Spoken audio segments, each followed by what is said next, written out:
Let's get into our first question for today, question number 49, and it's this. What if a sickness or ailment returns?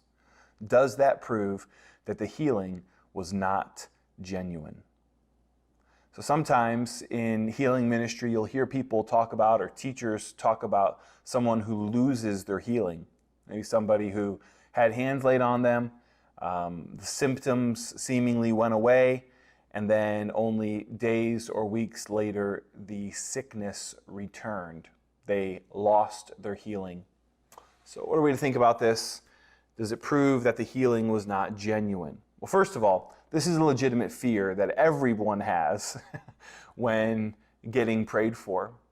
What if I feel better, but then a day or a week or a month or a year later, it comes back, whether it's a back injury or whether it's cancer? What happens if it comes back? How am I going to process that? What kind of instability will I face? Will I feel if it comes back? So it's a legitimate fear, and it's something that needs to be addressed. So I think an obvious starting point would be to say that many who lose their healing were never healed in the first place.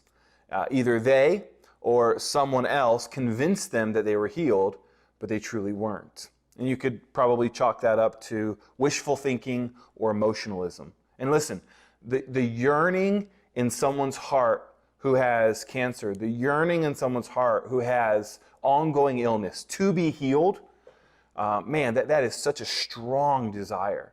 And the hope that they might feel in, let's say, a healing service, or in the front of a church, like I'm right here at Faithway, and right here on the front row, we'll often lay hands and pray for people at the end of a service if they request prayer for healing.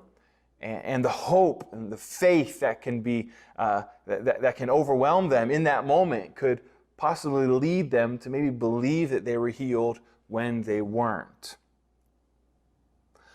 Let's also think about it this way. Some ailments we only need a one-time healing for. And so the fear of is it going to come back later might not be there. Sometimes we don't look for a lifelong healing with something. Like I think about infertility. Infertility is an issue that so many mothers deal with all around the world, and they have since the beginning of time. We see infertility all throughout the scriptures. God opening dead wombs. Think about simply Sarah and Rebecca. And you think about what the Lord did for them, and even for Rachel. The Lord opening up their wombs. I have close friends who dealt with infertility. Two very close friends. One couple that we started the church with, Nate and Tara Beal. Tara was unable to have children. I think about good friends of mine, Matt and Amy Sheehy, who were unable to have a child for many years. And the Lord did a work in both of their lives, in both of those ladies' wombs, and they were able to have children. But when we were praying for that healing, and man, did they pray earnestly for years. When we were praying for that healing, they weren't looking for a lifelong fix. They simply wanted God to open their womb for a time and asked the Lord for a child. Other ailments that we ask healing for, we don't expect to be forever either. Think about like a high fever. I remember one time my son Jude, who has brain tumors, he spiked a very high fever during cold and flu season several years ago. And we couldn't take him to the emergency room because we called the emergency room and they said, we are absolutely packed. It's going to be a wait. It was already going to be a drive. And so you know how it is with young children. That fever starts getting up to 102 and then 103. And then before you know it, it's hit 104 and you're realizing, wow, this is a major issue, especially when you're dealing with a child with ongoing illness. And so after some deliberation and a little bit of frantic thinking, we laid hands on Jude, and that fever went from 104 to 98 within a matter of about 90 seconds. The Lord just completely broke that fever after we laid hands and prayed for him. We weren't asking that the Lord never give him a fever again. We just wanted a one-time thing. We wanted that fever broken right then in the moment. The Lord answered that prayer, gave us a gift of healing for Jude.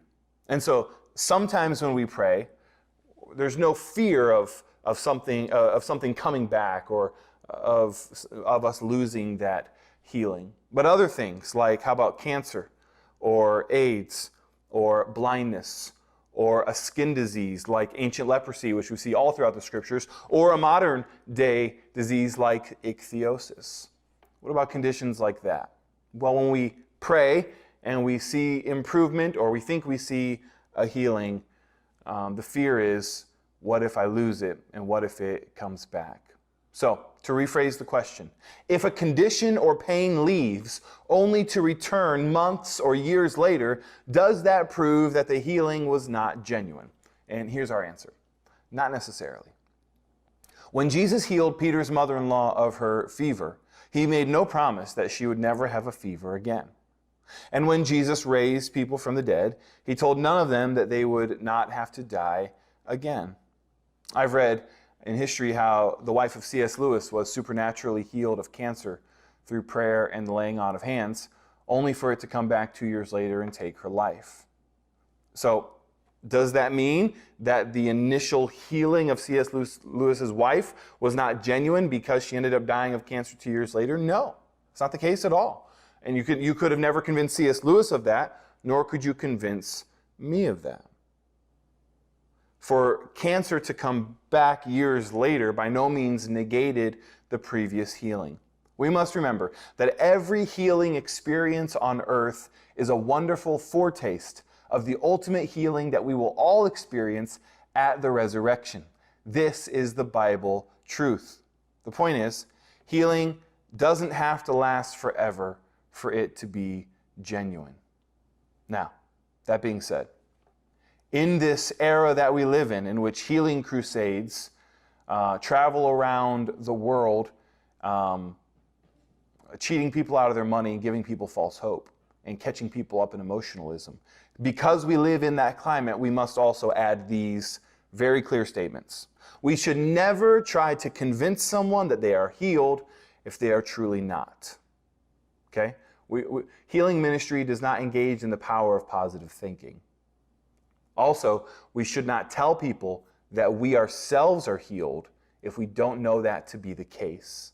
If you have an ongoing illness or if your child has an ongoing illness, just simply going around and telling people that you think that they're healed will not actually affect their body. It will not actually bring healing into their body. So never try to convince someone they're healed if they're not. And if you don't know that you're healed, don't tell people that you are.